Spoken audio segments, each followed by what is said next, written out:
Hi. నా పేరు doctor Bharadwaj. నేను CEO and homeopathy doctor Fidicus homeopathy. ఈరోజు మనం ఒక ఇంపార్టెంట్ టాపిక్ గురించి తెలుసుకుందాం. అదేంటంటే ఆస్తమా. సో, ఆస్తమా అంటే అందరికీ తెలుసు. కానీ యాక్చువల్‌గా ఆస్తమాలో ఏం జరుగుతుంది? సో, ఏం ఉంటే ఆస్తమా అని అంటాము? ఆస్తమా అంటారు, లేకపోతే బ్రాంకైటిస్ అంటారు. అసలు ఒరిజినల్‌గా ఆస్తమా అంటే ఏంటి? ఆస్తమా వచ్చిన వాళ్ళ చెస్ట్‌లో ఏం ప్రాబ్లమ్ ఉంటుందని మనం ఇక్కడ చూద్దాం. అంతకంటే ముందు మీరు ఒక చిన్న విషయం అర్థం చేసుకోవాలి. మన చెస్ట్‌లో ఏముంటుంది? లంగ్స్ ఉంటాయి, ఊపిరితిత్తులు ఉంటాయి కదా! ఊపిరితిత్తుల్లో ఒక చిన్న స్ట్రక్చర్ గురించి తెలుసుకుందాం. ఫస్ట్ ఈ పైప్ ఉంది చూసారా? దీన్ని ట్రాకియా అంటారు. ట్రాకియా అంటే మీకు ఇక్కడ స్వరపేటిక ఇక్కడ కనిపిస్తుంది చూసారా? దీన్ని ట్రాకియా అంటారు. అది మన చెస్ట్ లోపలికెళ్తుంది. చెస్ట్ లోపలికెళ్ళి ఇలా డివైడ్ అవుతుంది. 2గా డివైడ్ అవుతుంది. ఇదిగోండి. ఒక బ్రాంచ్, ఇదొక బ్రాంచ్. దీన్నేమంటారంటే ప్రైమరీ బ్రాంకై అంటారనమాట. ఇది మళ్ళీ డివైడ్ అవుతుంది. ఈ ప్రైమరీ బ్రాంకై మళ్ళీ డిఫరెంట్ డిఫరెంట్ బ్రాంచెస్ అవుతుంది. దాన్ని సెకండరీ బ్రాంకై అంటారు. అది మళ్ళీ డివైడ్ అవుతుంది. టెర్షరీ బ్రాంకై అంటారు. సో, మళ్ళీ బ్రాంక్యూల్స్ అంటారనమాట.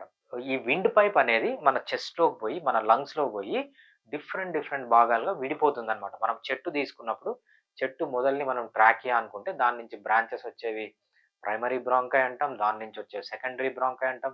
అంటే చిన్న చిన్న చిట్ట చివరి కొమ్మల్ని ఏమంటామంటే బ్రాంక్యూల్స్ అంటామనమాట.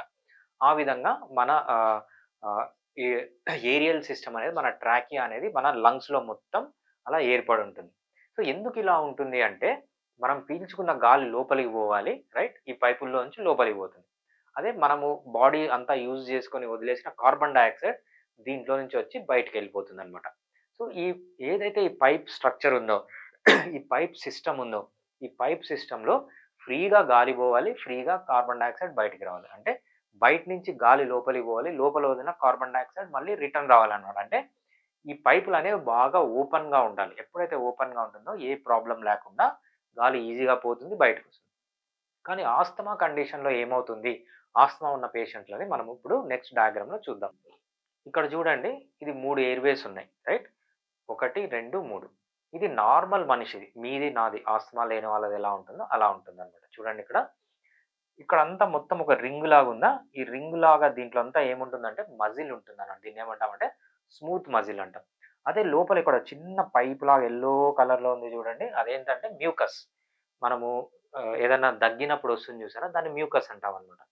ఇది ఎందుకుంటుంది అంటే, మనం గాలి పీల్చుకున్నప్పుడు ఇవన్నీ డ్రై గాకుండా కాపాడుతుందనమాట. సో, ఈ పైప్ లోపల ఉండేదేంటంటే చుట్టూ ఒక మజిల్ ఉంటుంది. ఆ మజిల్ లోపల ఏముంటుందంటే మ్యూకస్ ఉంటుందన్నమాట. మ్యూకస్ అంటే జిగురు లాంటి పదార్థం. ఇది చూడండి ఎంత బాగా ఓపెన్‌గా ఉంది, నార్మల్‌గా ఉంది.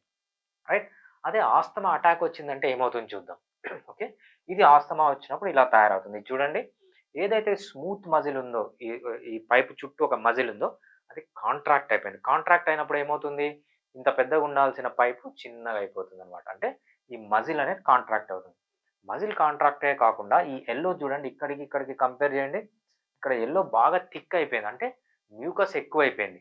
సో, ఆల్రెడీ ఇంత సైజ్ ఉన్నది మజిల్ కాంట్రాక్ట్ వల్ల చిన్నగయిపోయింది. థిన్‌గా ఉండాల్సిన మ్యూకస్ ఎక్కువ సెక్రీట్ అయిపోయింది. అంటే ఈ లోపల ఎఫెక్టివ్ స్పేస్ ఏదైతే ఈ లోపల స్పేస్ ఉంది చూసారా? ఇక్కడ ఎంత స్పేస్ ఉంది, ఇక్కడ ఎంత స్పేస్ ఉంది. ఇక్కడ బాగా స్పేస్ ఉంది. అంటే ఫ్రీగా గాలి లోపలికొచ్చి, ఫ్రీగా గాలి బయటికి పోతుంది. ఇక్కడ ఎప్పుడైతే చిన్నగా అయిపోతుందో గాలి పోవడానికి స్పేస్ తగ్గిపోయి మనకు బ్రీతింగ్ డిఫికల్టీ వస్తుందన్నమాట. బ్రీతింగ్ డిఫికల్టీ ఎలా వస్తుంది అంటే, ఎలా గుర్తుపట్టొచ్చంటే, మూవింగ్ ఆఫ్ అలనాజై ముక్కులు ఎగరేయడము. అదే విధంగా మనకు నార్మల్‌గా మనము నెక్ మజిల్స్ గాని, అబ్డామిన్ మజిల్స్ గాని రెస్పిరేషన్‌లో యూజ్ చేయము. ఓన్లీ ఇక్కడున్న డయాఫ్రామ్ అనే మజిల్ మాత్రమే యూజ్ చేస్తాం. కానీ ఈ కండిషన్‌లో ఏం చేస్తామంటే యాక్సెసరీ మజిల్స్ అంటామనమాట. అంటే మన మెడలో ఉన్న మజిల్స్, అదే విధంగా మన అబ్డామిన్‌లో ఉన్న మజిల్స్ బాగా డీప్‌గా గాలి పీల్చుకోవడానికి, వదలడానికి యూజ్ చేస్తామనమాట. అలా చేసినప్పుడు దాన్ని ఆస్తమా అని గుర్తుపట్టాలి. ఇంతకంటే క్లాసిక్ సైన్ ఆస్తమాని ఎలా గుర్తుపడతామంటే, మనము వీజ్ అంటాం. వీజ్ అంటే ఏంటంటే పిల్లి కూతలు. మనము ఆస్తమా పేషెంట్ దగ్గరికెళ్ళినప్పుడు, పోయినప్పుడు పిల్లి కూతలు కుయ్ కుయ్ అని సౌండ్ వస్తుంది. అట్లా వచ్చినప్పుడు దాన్ని ఆస్తమా అని గుర్తుపడతాం. సో, ఆస్తమాకి homeopathy is the best treatment. మీరు అలోపతి తీసుకుంటే ఏమవుతుందంటే, టెంపరరీగా మెడిసిన్స్ ఇచ్చి ఇది ఓపెన్ చేయడానికి చూస్తారు. మెడిసిన్ ఎఫెక్ట్ పోతూనే మళ్ళీ ఇది క్లోజ్ అయిపోతుంది. సో, అందుకు మీరు పర్మనెంట్‌గా, రెగ్యులర్‌గా అలోపతి మెడిసిన్ అనేది తీసుకోవాల్సొస్తుంది. బట్ హోమియోపతి ఏం చేస్తుందంటే, ఏదైతే ఈ అలర్జిక్ టెండెన్సీ ఉందో దీన్ని కంప్లీట్‌గా క్యూర్ చేసి, మళ్ళీ మళ్ళీ ఆస్తమా రాకుండా క్యూర్ చేస్తుంది. ఇవన్నీ ఏంటంటే without single side effect. Asthma పేషెంట్స్‌లో మనకి ఎంత క్విక్‌గా రిలీఫ్ ఉంటుందంటే, ఎన్ని రోజులు ఆస్తమా అయినా అంటే కొంతమందొస్తారు. ఒక 20 ఇయర్స్, 30 ఇయర్స్ నుంచి ఆస్తమా ఉంటుంది. వాళ్ళకి 1, 2 మంత్స్‌లో మంచి రిలీఫ్ ఇయ్యొచ్చు. లేదంటే నార్మల్ చిన్న పిల్లలొస్తే వీళ్ళకి 1 అవర్ గాని, 2 అవర్స్ మాక్సిమం 1, 2 డేస్‌లో మంచి రిలీఫ్ అనేది ఇయ్యొచ్చు. అంతే కాకుండా పర్మనెంట్ సొల్యూషన్ ఇంకా జీవితంలో మళ్ళీ మెడిసిన్ వాడకూడదు. పర్మనెంట్ సొల్యూషన్ కావాలంటే homeopathy is the best treatment. మీకు గాని, మీ పిల్లలకి గాని ఆస్తమా లేకపోతే మీ ఇంట్లో పెద్దవాళ్ళకి గాని ఆస్తమా ఉంటే వెంటనే నన్ను కాంటాక్ట్ కండి. మీకు ఫిడికస్ హోమియోపతిలో ఆస్తమాకు బెస్ట్ ట్రీట్మెంట్ దొరుకుతుంది. Thank you.